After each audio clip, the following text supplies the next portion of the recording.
Hello everyone, कैसे हैं आप लोग। उम्मीद करते हैं अच्छे होंगे। आज की वीडियो उन लोग के लिए बहुत ही इंपॉर्टेंट होने वाली है जो आरआरबी एनटीपीसी की तैयारी कर रहे हैं या जो करना चाहते हैं, और आरआरबी एनटीपीसी यूजी वाले जिन्होंने अभी सीबीटी 2 दिया है उनके लिए ये वीडियो बहुत इंपॉर्टेंट होने वाली है। ठीक है, आज की वीडियो में हम लोग डिस्कस करेंगे टाइपिंग से रिलेटेड हर एक चीज, जो रेलवे में टाइपिंग होती है उससे रिलेटेड हर एक चीज, जैसे कि कहाँ से हम टाइपिंग करें, कौन सा सॉफ्टवेयर जो होता है वो रियल हमको जो रेलवे वाला इंटरफेस होता है वहां की जो है झलक देता है, मतलब वैसा ही बिल्कुल सॉफ्टवेयर जिसमें आपका एरर भी वैसे ही काउंट होती है जो रेलवे जो है जैसे जिस विधि द्वारा काउंट करता है। क्योंकि देखो, अभी ग्रेजुएशन वाला टाइपिंग है 28 दिसंबर को, और बहुत सारे लोग बहुत सारे क्वेश्चन पूछते रहते हैं। इसका मतलब है कि वो कहीं ना कहीं किसी ऐसे सॉफ्टवेयर प्रैक्टिस कर रहे हैं जहां पे उनको उचित जानकारी नहीं मिल पा रही। तो सबसे पहले मैं आपको कुछ चीजें बता दूं। देखो, आरआरबी एनटीपीसी के दो एग्जाम होते हैं, एक यूजी अंडर ग्रेजुएट और एक ग्रेजुएशन वाला। हालांकि पहले ऐसे नहीं होते थे, अभी अंडर ग्रेजुएट और ग्रेजुएट दो एग्जाम होते हैं। तो जो ग्रेजुएशन में उसमें दो पोस्टें हैं, एक जूनियर अकाउंट असिस्टेंट जो लेवल 5 की पोस्ट है, जिस पोस्ट पे मैं कार्यरत हूं, और दूसरी पोस्ट होती है सीनियर क्लर्क। ठीक है, तो सीनियर क्लर्क हम टाइपिस्ट वो भी लेवल 5 की पोस्ट होती है। इन दोनों पोस्टों में CBTST computer based skill typing test जो है होता है, या इसको हम टाइपिंग टेस्ट बोलते हैं। ठीक है, ये हो गया ग्रेजुएशन वाला। कब होता है? जब आप सीबीटी 2 क्वालिफाई करते हैं, उसके बाद आपको टाइपिंग के लिए बुलाया जाता है। यही सेम चीज जब आप अंडर ग्रेजुएट का एग्जाम देंगे तो उसमें दो ऐसी भर्तियां होती हैं, दो पोस्ट होती हैं, उन्हीं के छोटे भाई, जैसे जूनियर अकाउंट असिस्टेंट का छोटा भाई अकाउंट क्लर्क कम टाइपिस्ट, इसमें भी जो है स्किल टेस्ट रिक्वायर होती है, टाइपिंग टेस्ट। और उसके साथ साथ जो है जूनियर क्लर्क के भी, क्लर्क कम टाइपिस्ट की पोस्ट के लिए भी टाइपिंग रिक्वायर्ड होती है। तो ठीक है, इसका भी जो है वो टाइपिंग सीबीटी 2 के बाद होता है। जो अभी अंडर ग्रेजुएट का एग्जाम सीबीटी 2 20 दिसंबर को हुआ है, उसकी टाइपिंग के लिए जो है आप लोग को जाना पड़ेगा। ठीक है, अब टाइपिंग में होता क्या है, देखो दो चीजें हैं, एक हिंदी और एक इंग्लिश। हम लोग रेलवे की भी टाइपिंग, एसएससी की भी टाइपिंग करते हैं। थोड़ा सा एसएससी से डिफरेंस है, कैसे मैं बताता हूं आपको। अब एसएससी में क्या होता है, बैक स्पेस अलाउ होता है।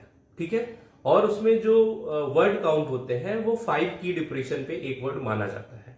ठीक है, और उसमें 35 वर्ड इंग्लिश की मानी जाती है। लेकिन उसमें क्या है, उसमें बैक स्पेस अलाउ होता है। रेलवे की टाइपिंग में कोई भी एडिटिंग टूल्स यानी कि बैक स्पेस वगैरह कोई भी अलाउ नहीं होता है। तो ये एक थोड़ा सा उससे बहुत डिफरेंस है रेलवे और एसएससी की टाइपिंग में। ठीक है, तो बैक स्पेस अलाउ नहीं होता है। इंग्लिश की टाइपिंग अगर आप करेंगे तो 30 वर्ड पर मिनट आपकी टाइपिंग स्पीड होनी चाहिए, और हिंदी की टाइपिंग अगर आप करेंगे तो 25 वर्ड पर मिनट की टाइपिंग होनी चाहिए। हिंदी में आपको मंगल या कुर्ती देव फॉन्ट पे आना चाहिए टाइपिंग। ठीक है, तो ये सब बेसिक चीजें होगी। अब हमारे जो अंडर ग्रेजुएट वाले भाई है उनको टाइपिंग के लिए मैं बताऊंगा आज कि कहां से टाइपिंग करना है, कौन से सॉफ्टवेयर से बचना है। कुछ पैसे भी आप खर्च कर सकते हैं। मैं आपको लाइव भी टाइपिंग करके दिखाऊंगा कि एरर कैसे काउंट होती है। हालांकि एरर से रिलेटेड मैंने वीडियो बना रखी है, वो वीडियो आप देख सकते हैं। और जो आरआरबी एनटीपीसी की नई गाइडलाइन आई है, अभी कल एक नोटिस आई है, उस नोटिस में क्या चेंजेस हुए टाइपिंग में वो भी मैं आपको बताऊंगा। ठीक है, तो पहले मैं आपको बताता हूं, एक सॉफ्टवेयर से रूबरू कराता हूं कि इस सॉफ्टवेयर से आप टाइपिंग कर सकते हैं। ठीक है, जिस सॉफ्टवेयर को कैसे डाउनलोड कर सकते हैं, कहां से मिलता है, उस पर लर्निंग मोड भी है। ठीक है, तो वो सब हम लोग चलिए देखते हैं, मैं आपको लाइव करके दिखाता हूं। देखिए, आपने चाहे कभी टाइपिंग सीख रखी है या नहीं सीख रखी है, ठीक है, बिल्कुल बेसिक से सीखना चाह रहे हैं, तो एक सॉफ्टवेयर है जिसको मैं आपको बताता हूं। आपको गूगल पे जाके सिंपल टाइप करना है रेपो टाइपिंग guru.com, typingguru.com। ठीक है, यहां से आप जब जाएंगे तो आपको ये वाला दिखेगा, इसको आप क्लिक कर दीजिए तो आपको जो विंडो ओपन होगी ये देखेंगे आपको, ये रेपो टाइपिंग है। ये हर एक एग्जाम के लिए जो है ये टाइपिंग जो है टाइप कैसे करा जाता है उसका इंटरफेस प्रोवाइड करता है। अब यहाँ पे आप देखेंगे एक चीज फ्री डाउनलोड, तो आपको फ्री डाउनलोड पे क्लिक कर देना है। यहां से क्या होगा, आपको एप्लीकेशन डाउनलोड हो जाएगा। ठीक है, डाउनलोड फ्रॉम सर्वर 1 करेंगे तो यहां से आपका एप्लीकेशन डाउनलोड हो जाएगा। और एप्लीकेशन आपको डाउनलोड करने के बाद कुछ इस तरीके से एप्लीकेशन डाउनलोड होगा आपका। ठीक है, एप्लीकेशन जब डाउनलोड हो जाएगा तो बस मैं आपको इंटरफेस दिखाना चाह रहा हूं। यहां पे जब आप ओपन करेंगे, किसी की भी टाइपिंग करें, Allahabad high court, SSC, CHSL, CGL, UP police, ठीक है, या सेंट्रल एग्जाम्स की तैयारी कर रहे हैं, तो इसमें आपको जाना है यहाँ पे सेंट्रल एग्जाम। एनटीपीसी की तैयारी कर रहे हैं तो सेंट्रल एग्जाम। अब इसमें देखिए रेलवे रिक्रूटमेंट बोर्ड आया, आरआरबी, यहाँ पे मान लीजिए आप इंग्लिश की टाइपिंग कर रहे हैं या हिंदी की भी सिलेक्ट कर सकते हो, तो इसमें बहुत सारे लेशन है, लगभग 300 के करीब लेशन है इसमें। तो आप यहाँ पे जाके बिल्कुल जीरो लेवल से प्रैक्टिस स्टार्ट कर सकते हैं। ठीक है, अब मान लीजिए आपने कभी टाइपिंग सीखा ही नहीं है, तो आप यहाँ पे टाइपिंग लेसन्स ले सकते हैं, जिसमें आपको ये बताएगा कि कुर्ती देव सीखना है या इंग्लिश में रेवेंटिकल गिल सीखना है, इंग्लिश टाइपिंग सीखना है, तो हर एक चीज आपको सिखाएगा। लर्निंग मोड में जब आप जाएंगे तो यहाँ पे देखेंगे एक्सरसाइज 1 में लेसन 1 है, जहां से आपको स्टार्ट करेगा सिखाना। ठीक है, इसमें आपको फिंगर्स, जो आप बोलते नहीं होम रो पे हमको फिंगर रखनी है, तो वहां पे फिंगर रख के भी आप स्पेस बार, फिर जैसे हम लोग को कोचिंग में सिखाया जाता है ना, उस तरीके से पूरा सिखाएंगे। तो इससे आपकी आदत बनती चली जाएगी। ठीक है, तो यहां से आप सीख सकते हैं फिर स्पेस बार दबा के। अब तो यहाँ पे लर्निंग मोड में आप देखेंगे 140 लेशंस है। इन 140 लेशंस को जैसे ही आप कंप्लीट करेंगे, आपका प्रैक्टिस मोड स्टार्ट हो जाएगा, जिसमें 200 लेशन है। मतलब ये समझिए कि अगर ये 140 लेशन आप अगले 5-8 दिन में कर लेते हैं, जो यूजी वाले हैं, तो आप सीधे प्रैक्टिस मोड पे जाएंगे और प्रैक्टिस मोड के 200 लेशन करने के बाद आप एग्जाम मोड में चले जाएंगे। ठीक है, तो ये बहुत अच्छे से सॉफ्टवेयर डेवलप किया गया। मैं एक आपको पूरा सा करके दिखाता हूं टाइपिंग, कि कैसे ये टाइपिंग करता है और क्या चीजें, कैसे मिस्टेक वगैरह काउंट होती है। तो एक बार मैं लाइव टाइपिंग करके दिखाता हूं आपको। इसमें देखिए जैसे लिखा है, अब कुछ लोग पूछते हैं सर कीबोर्ड कैसा हो, तो कीबोर्ड हार्ड और सॉफ्ट दोनों पे आपको प्रैक्टिस करनी चाहिए। ठीक है, क्योंकि एग्जाम में पता नहीं कौन सा कीबोर्ड आ जाएगा। वैसे तो अच्छा ही कीबोर्ड देते हैं, तो आपको हार्ड और सॉफ्ट दोनों कीबोर्ड पे प्रैक्टिस करनी चाहिए। अब जैसे देखिए मैं आपको करके दिखाता हूं, सोसाइटी जो भी लिखा है आपको एकदम हूबहू ऐसे ही रेलवे में मिलेगा। ठीक है, ऐसे ही फॉन्ट होंगे, ऐसे ही आपको स्क्रॉल करना होगा। और जो चीज है, जैसे कि कैप्स लॉक काम करता है कि नहीं करता है, ये सारी चीजें आपको इसमें भी वैसे ही मिलेंगी जैसे रेलवे के एग्जाम में होता है। ठीक है, तो एक अच्छी जगह से प्रैक्टिस करना आपके लिए अच्छा हो सकता है। आप कहेंगे कि इसका प्रमोट कर रहे हो, प्रमोशन नहीं कर रहा हूं, क्योंकि क्या है कि मुझे ये अच्छा लगा इसलिए मैं बता रहा हूं। बहुत सारे लोग मुझसे कमेंट में पूछते रहते हैं अभी भी। जैसे देखिए रिकॉग्नाइज मुझे लिखना था, मैंने एक्स लिख दिया, तो एक्स अब हम इसको बैक स्पेस से हटा नहीं सकते, और यही सेम चीज वहां भी होता है। ठीक है, तो ये चीज आप लोग को ध्यान देना पड़ेगा और यहां पे करना पड़ेगा। ठीक है, कैसे मिस्टेक ये काउंट कर रहा है, क्या हो रहा है, तो मैं थोड़ा सा जल्दी करके आपको बता देता हूं। देखिए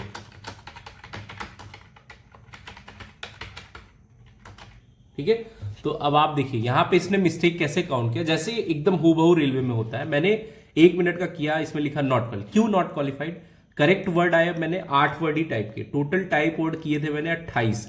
ठीक है, इनकरेक्ट वर्ड आए मेरे 4 वर्ड। अब आप कहेंगे कि इनकरेक्ट तो 4 ही है, तो 28 में से कैसे भाई आपके 8 हो गए? होता क्या है भाई रेलवे में कि जो आपकी फाइनल मिस्टेक, जैसे 28 वर्ड में 5% मिस्टेक आपकी अवॉइडेबल होगी, तो 28 का 5% आप जब निकालेंगे तो कितना आ जाएगा? 10% इसका 2.8 होगा, 5% 1.4। 1.4 से जितनी भी ज्यादा मिस्टेक होगी वो 10 से मल्टीप्लाई होता है, तो इसलिए आपके 28 में से उतने वर्ड गायब हो गए। ठीक है भाई, अब जब उतने वर्ड गायब हो गए तो आपके जो करेक्ट वर्ड बचे वो 8 वर्ड बचे। अब यहां पे देखिए ये भी दिखा रहा है कौन सी चीजें आपने गलत की। जैसे गांधी आप गलत किए तो गांधी भी यहां पे दिखा रहा है, रूलर आपने गलत किया तो रूलर दिखा रहा है। और बहुत सारे लोग पूछे सर मान लीजिए ये वर्ड हमारा गलत हो गया गांधी, हमने GADH लिख दिया, N छोड़ दिया, तो क्या हमको अलग दूसरे वर्ड पे शिफ्ट हो जाना चाहिए? तो आपको गांधी जैसे मान लीजिए गलत हो गया तो आप स्पेस दबा के दूसरे वर्ड पे शिफ्ट हो सकते हैं। और एक जो फ्री वाले सॉफ्टवेयर है उसमें स्पेस जो है, इसमें देखो रेलवे में अगर एक्स्ट्रा स्पेस देते हैं वो भी गलती में आपके काउंट होता है। तो स्पेस, बहुत सारी चीजें जो इसने रेलवे की तरफ बनाई है, आप यहां से खरीद सकते हो। ठीक है, और अपनी टाइपिंग स्ट्रांग कर सकते हो किसी भी एग्जाम के लिए आप अगर लेना चाहें तो। ठीक है, अगर आप इंटरेस्टेड होंगे तो मैं बात करके कुछ डिस्काउंट भी आपको दिलवा सकता हूं, 20 से 25%। यहाँ पे जो है आपका बाई नाउ का ऑप्शन आएगा, यहां से आप बाई कर सकते हैं। ठीक है, तो वो सब चीजें आप देख लीजिएगा। अगर तो ये छोटी सी वीडियो मैंने ट्राई किया इसमें सब कुछ आपको बताने के लिए। अब मैं आपको बता दूं कि इंग्लिश की टाइपिंग कितने दिन में सीखी जा सकती है। तो इंग्लिश की टाइपिंग अगर आप बिल्कुल नए हो लेकिन थोड़े बहुत कंप्यूटर से अवेयर हो, कीबोर्ड वगैरह जानते हो, तो 1 से 1.5 महीने में आप 30 वर्ड पर मिनट बिना बैक स्पेस की स्पीड आराम से ले आ सकते हो। हिंदी में थोड़ा सा दिक्कत हो सकती है, अगर आपने हिंदी कभी नहीं सीखी तो 1 महीने में बहुत मुश्किल होता है इंग्लिश में इतनी स्पीड लाना। ठीक है, तो उसमें भी लाया जा सकता है, ऐसा नहीं है। मैंने यूपी ASI की भी टाइपिंग क्लियर कर रखी है, लेकिन उसमें थोड़ा सा टाइम लगेगा और डेडिकेशन। तो अगर अभी से आप तैयार हो जाए और अपना टाइपिंग देना स्टार्ट कर दे, एग्जाम देना, तो आपका जो है टाइपिंग जरूर क्वालिफाई होगा। एनटीपीसी यूजी वालों के मन में यही चल रहा होगा कि हमको टाइपिंग करनी चाहिए कि नहीं करनी चाहिए। तो अगर आपके मार्क्स 85 से ऊपर है किसी भी जोन में, ठीक है, आप के मार्क्स 85 से ज्यादा, तो आपको टाइपिंग ले जाना चाहिए। नहीं तो बाद में जब रिजल्ट आएगा तो वही आप कहेंगे, देखिए रिजल्ट आया 10 दिन बाद टाइपिंग हो गई है, तो रिजल्ट के बाद टाइम नहीं मिलता। तो अभी से आपको डिसाइड करना पड़ेगा। आप कहेंगे तो मैं एक डेडिकेटेड कट ऑफ के ऊपर वीडियो ले आऊंगा, किसको टाइपिंग करनी किसको नहीं। तो टाइपिंग करिए, बाकी एंजॉय करिए। कोई भी डाउट होता है, वीडियो अच्छी लगी तो लाइक करिए। आप मुझसे टेलीग्राम पे जुड़ सकते हैं और इंस्टाग्राम पे कोई भी डाउट हो किसी भी तरीके का, रेलवे के किसी भी एग्जाम के बारे में, आप मुझसे बेहिचक पूछ सकते हैं। चलिए, ऑल द बेस्ट।